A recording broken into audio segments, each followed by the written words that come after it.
आत्मिक यात्रा कार्यक्रम में आपका स्वागत है। आइए हम पास्टर प्रेमाशीष सतमन द्वारा लिखित आज के भक्ति लेख पर चर्चा करें।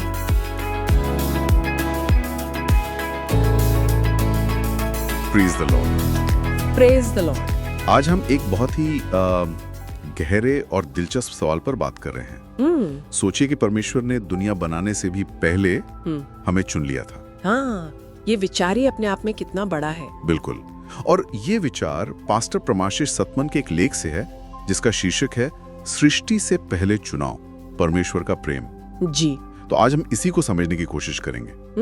मतलब किसी को दुनिया बनने से पहले ही चुन लेने का आखिर मतलब क्या है, सही। और परमेश्वर ने ऐसा क्यों किया होगा, ये जानते हुए भी कि भाई इसमें दुख और तकलीफें तो आएंगी। हाँ, ये सवाल तो मन में आता ही है। लेख भी यही बड़ा सवाल उठाता है कि परमेश्वर ने ये दुनिया और हमें बनाया ही क्यों, जब उसे पता था कि इसकी कीमत चुकानी पड़ेगी, बलिदान देना होगा। और देखिए, लेख के मुताबिक इसका जवाब परमेश्वर के असीम प्रेम और उसके पक्के इरादे में है। अच्छा। दुनिया बनाने से भी पहले उसके पास हमें बचाने का, मतलब उद्धार का एक पूरा प्लान था, पहले से ही। हाँ, पहले से। और उसे ये लगा कि हमेशा के लिए हमारा साथ पाना, हमारी संगति, वो उस कीमत से कहीं बढ़कर है, चाहे कीमत कितनी भी बड़ी क्यों ना हो। बिल्कुल। ये उसकी प्रेम की गहराई दिखाता है ना। हाँ, ये तो है। और यहीं पर बात और भी दिलचस्प हो जाती है। लेख कहता है कि हमें दुनिया की शुरुआत से भी पहले मसीह में चुना गया था। हाँ, ये समय से पहले वाली बात चौंकाती है। मतलब ये सोचना ही कितना अद्भुत है कि हमारी कहानी दुनिया बनने से पहले ही शुरू हो चुकी थी परमेश्वर के मन में। बिल्कुल। और सबसे जरूरी बात इसमें ये है कि ये चुनाव हमारी किसी खूबी या काबिलियत की वजह से नहीं हुआ। अच्छा, तो फिर किस आधार पर? ये इस पर आधारित था कि हम मसीह को स्वीकार करेंगे या नहीं। परमेश्वर, क्योंकि वो सब कुछ पहले से जानता है, जिसे हम उसका पूर्व ज्ञान कहते हैं। हाँ, उसका ओमनिसियंस। बिल्कुल। वो पहले ही देख सकता था कि कौन यीशु पर विश्वास करेगा, और इसी आधार पर उसने उन्हें मसीह में चुना। मसीह में? इसका क्या मतलब है? मतलब असल में मसीह ही वो चुनावा है, परमेश्वर का चुनावा। ठीक है।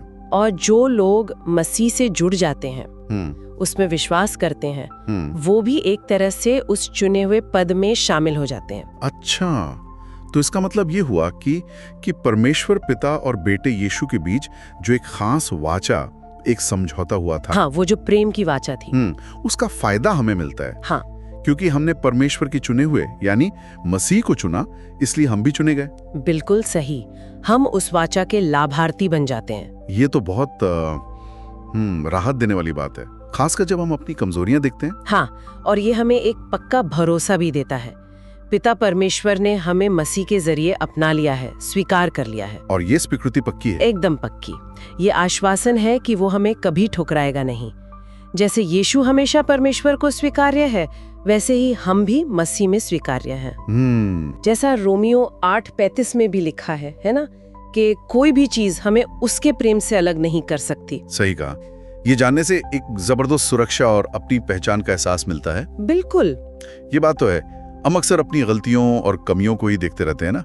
लगता है कि हम पर्याप्त नहीं हैं। हाँ, ये हमारी मानवीय प्रवृत्ति है। पर लेख कहता है कि परमेश्वर हमें इस नजरिए से नहीं देखता, वो बिल्कुल अलग तरह से देखता है। हाँ, वो हमारी बाहरी कमियों को नहीं देखता, वो हमारे अंदर उस नई आत्मा को देखता है जो मसीह में नई बनी है। हाँ, जिसे मसीह में नई जिंदगी मिली है। उसकी नजरों में हम पवित्र हैं, बेदाग हैं। पवित्र और बेदाग। हाँ, अपनी सारी गलतियों के बावजूद। लेख में एक अच्छी मिसाल दी है, जैसे किसी रंगीन चश्मे से देखना। अच्छा। जब परमेश्वर हमें मसीह के जरिए देखता है तो सब कुछ यीशु के लहू से ढका हुआ नजर आता है।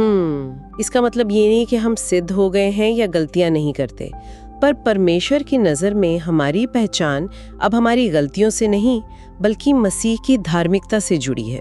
तो हम उसके सामने ऐसे खड़े हैं जैसे हमने कभी कोई गुनाह किया ही ना हो। हाँ, पवित्र और निर्दोष। ये परमेश्वर का नजरिया है मसीह के कारण। तो अगर हम इसे समेटें तो लेख का मुख्य संदेश ये है कि व्यक्ति परमेश्वर द्वारा चुना गया है। हाँ, चुना गया है, मसीह के जरिए स्वीकार किया गया है। बिल्कुल। और पवित्र और निर्दोष के रूप में देखा जाता है। सही। और लेख हमें इस गहरे प्यार को अपनाने और इसे अपनी जिंदगी को बदलने देने के लिए उभारता है ना? हाँ। ये सिर्फ एक सिद्धांत नहीं, बल्कि जीने का एक नया तरीका है। इस सच्चाई में जीना। सही कहा। संक्षेप में कहें तो ये पूरी चर्चा इसी बारे में थी कि कैसे परमेश्वर ने दुनिया बनाने से भी पहले अपने प्रेम और अपनी पहल पर, ये जरूरी है कि ये उसकी पहल थी, हाँ, हमारी वजह से नहीं, मसीह में हमें चुनने और अपनाने की योजना बनाई थी। ये सब उसकी तरफ से शुरू हुआ। और ये समझ, जैसा लेख में बताया गया है, हमें परमेश्वर की नजर में अपनी कीमत और अपनी जिंदगी के मकसद का एक गहरा भरोसा दे सकती है। बिल्कुल। ये जानना कि दुनिया बनने से पहले ही परमेश्वर के मन में हमारे लिए एक योजना थी, ये हमारे रोजमर्रा के डर और चिंताओं को कितना छोटा बना देता है। बहुत सही कहा। और ये हमें एक गहरे सवाल पर सोचने के लिए भी छोड़ जाता है। क्या सवाल? कि अगर ये चुनाव सृष्टि से पहले ही हो गया था, तो फिर हमारी अपनी मर्जी, मतलब स्वतंत्र इच्छा, और परमेश्वर की इस पूर्व योजना के बीच क्या रिश्ता है? हाँ, ये क्लासिक सवाल है धर्मशास्त्र में। बिल्कुल। हमारी जिंदगी के सफर में ये दोनों कैसे साथ साथ काम करते हैं, इस पर वाकई गौर किया जा सकता है। ये सोचने लायक बात है। हाँ। और ये गहरे और महत्वपूर्ण विचार हमें पास्टर प्रेमाशीष सतमन के लेख से मिले हैं। जी। आज आत्मिक यात्रा कार्यक्रम को सुनने के लिए धन्यवाद, जहां हम हर दिन परमेश्वर के वचन पर चर्चा करते हैं। अगर आज का कार्यक्रम आपके लिए आशीषकारी रहा हो, तो इसे अपने परिवार और मित्रों के व्हाट्सएप ग्रुप में जरूर साझा करें। कल फिर मिलेंगे। धन्यवाद।